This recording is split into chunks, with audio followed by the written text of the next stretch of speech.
अच्छा बच्चे, जैसे कि मैंने आपको बताया था फोटोसिंथेसिस जो है, फोटोसिंथेसिस में आप लोग पढ़ रहे थे light dependent reaction. Light dependent reaction में हमारे पास एक आ रहा था नॉन साइक्लिक फोटोफॉस्फोरिलेशन और एक आ रहा था साइक्लिक फोटोफॉस्फोरिलेशन, ठीक है। तो इससे आगे जो हमारा नेक्स्ट टॉपिक है वो है कीमियो ऑस्मोसिस। व्हाट इज कीमियो ऑस्मोसिस, ये इसी का टॉपिक है, मोस्ट इंपॉर्टेंट, बहुत छोटा सा है, लेकिन ये अक्सर जो है ये 4 मार्क्स का लॉन्ग क्वेश्चन आ जाता है पेपर में, इंपॉर्टेंट बहुत ज़्यादा है ये, ठीक है। अब यहाँ पे हमने देखना व्हाट इज कीमियो ऑस्मोसिस। अगर हम कीमियो ऑस्मोसिस को डिफाइन करें, सिंथेसिस ऑफ एटीपी।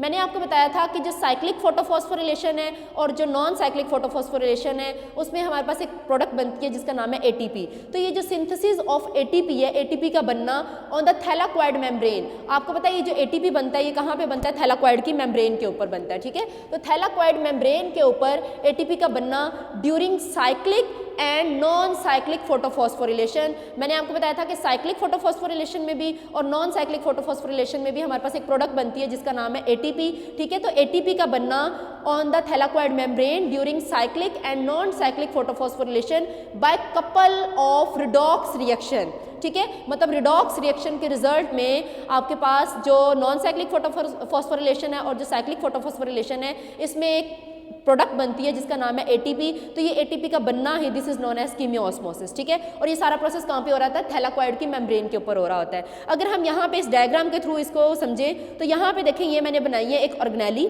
जिसका नाम है क्लोरोप्लास्ट। और आपको पता है जो प्लांट सेल होते हैं, प्लांट सेल के अंदर एक ऑर्गेनेली होती है जिसका नाम है क्लोरोप्लास्ट, ठीक है। तो ये जो क्लोरोप्लास्ट है इसके अंदर यहाँ पे ये स्टैक ऑफ बंडल्स होते हैं, ठीक है, जिसे हम कहते हैं थैलाक्वाइड, ठीक है। अगर यहाँ पे इस थैलाक्वाइड को मैं बड़ा करके दिखाऊँ आपको तो यहाँ पे देखें बच्चे, ये जो थैलाक्वाइड है इसकी ये मेम्ब्रेन है, ठीक है। ये मैंने क्या बनाई है, थैलाक्वाइड की मेम्ब्रेन। और यहाँ पे ये जो ये एरिया है इसे हम कहते हैं थैलाक्वाइड स्पेस, ठीक है। ये बाहर वाली मेम्ब्रेन है और यहाँ पे अंदर क्या है, थैलाक्वाइड स्पेस। अब दरअसल होना क्या है, मैंने आपको बताया था कि एटीपी जो है वो थैलाक्वाइड मेम्ब्रेन के अंदर मतलब जो है सिंथेसाइज होती है। तो ये थैलाक्वाइड की मेम्ब्रेन जो है इसके ऊपर देखें, ये यहाँ पे आपको ये मैंने एक साइकिल रन किया हुआ है, ये वही साइकिल है जो हमने पीछे पढ़ा था साइक्लिक फोटोफॉस्फोरिलेशन में, जिसे हम जी स्कीम का भी नाम दे रहे थे। और यहाँ पे क्या बन रहा होता है बच्चे, यहाँ पे बनती है एटीपी, ठीक है। तो थैलाक्वाइड की मेम्ब्रेन के ऊपर क्या बनना होता है, एटीपी बननी होती है। अब दरअसल यहाँ पे होता क्या बच्चे, यहाँ पे सिंपल सा देखें, मैंने आपको बताया था जब एक वाटर का मॉलिक्यूल जो है वो ब्रेक होता है तो वाटर के मॉलिक्यूल के ब्रेक होने से हमारे पास आता है हाइड्रोजन,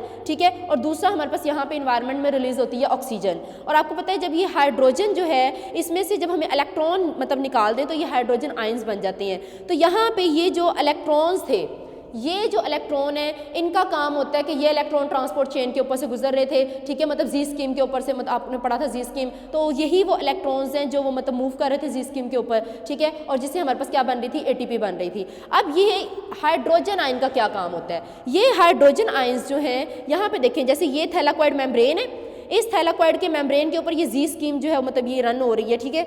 अब यहाँ पे आपके पास क्या बन रहे हैं, हाइड्रोजन आयन। इन हाइड्रोजन आयंस को इस थैलाक्वाइड स्पेस के अंदर पंप कर दिया जाता है, ठीक है। जब यहाँ पे बच्चे देखें, यहाँ पे इस वाले रीजन में थैलाक्वाइड स्पेस के अंदर हाइड्रोजन आयन की कंसंट्रेशन जो है वो बहुत ज़्यादा हो जाती है।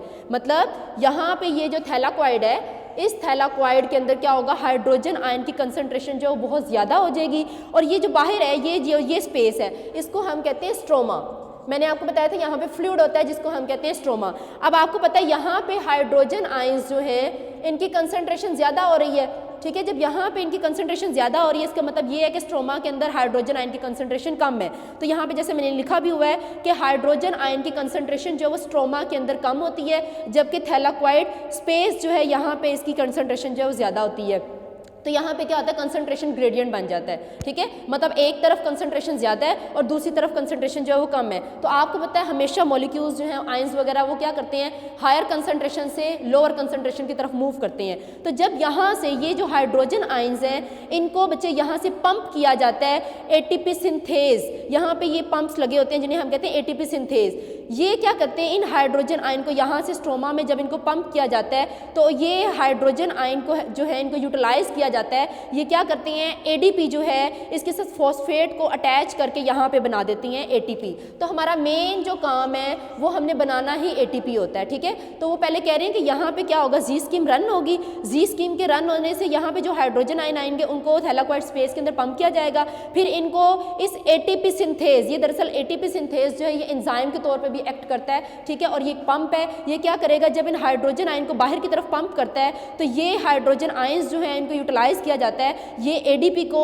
फॉस्फेट के साथ अटैच करके उसको एटीपी में कन्वर्ट करते हैं। तो दरअसल मेन हमारा कीमियोऑस्मोसिस में यही था कि सिंथेसिस ऑफ एटीपी, हमने एटीपी बनानी होती है ऑन द थैलाकोइड मेम्ब्रेन, थैलाकोइड की मेम्ब्रेन के ऊपर, और ये जो है साइक्लिक फोटोफॉस्फोरिलेशन और नॉन साइक्लिक फोटोफॉस्फोरिलेशन दोनों के अंदर ही हो रहा होता है। मतलब एटीपी की सिंथेसिस साइक्लिक हो बेशक या फिर नॉन साइक्लिक फोटोफॉस्फोरिलेशन हो, दोनों के अंदर एटीपी जो है वो जनरेट होगी।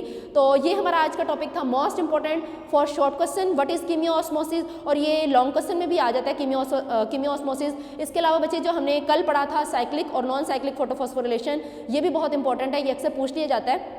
तो आप लोगों ने क्या करना है बच्चे, आप लोगों ने ये कीमियोऑस्मोसिस जो है इसको सबसे अच्छा आपने इसके पॉइंट्स बना के और इस डायग्राम जैसे मैंने यहाँ पे ये जो बात समझाई है यही वहाँ पे एक्सप्लेन की हुई है, ठीक है। और इसके अलावा ये डिफाइन है इसकी, आपने कीमियोऑस्मोसिस जो है इसकी असाइनमेंट तैयार करनी है, और इसके अलावा आपको जो है वो साइक्लिक फोटोफॉस्फोरिलेशन का भी पता होना चाहिए और नॉन साइक्लिक फोटोफॉस्फोरिलेशन का भी पता होना चाहिए विद डायग्राम। अक्सर आपको जी स्कीम जो है ये भी लॉन्ग क्वेश्चन में पूछ लिया जाता है। Thank you so much.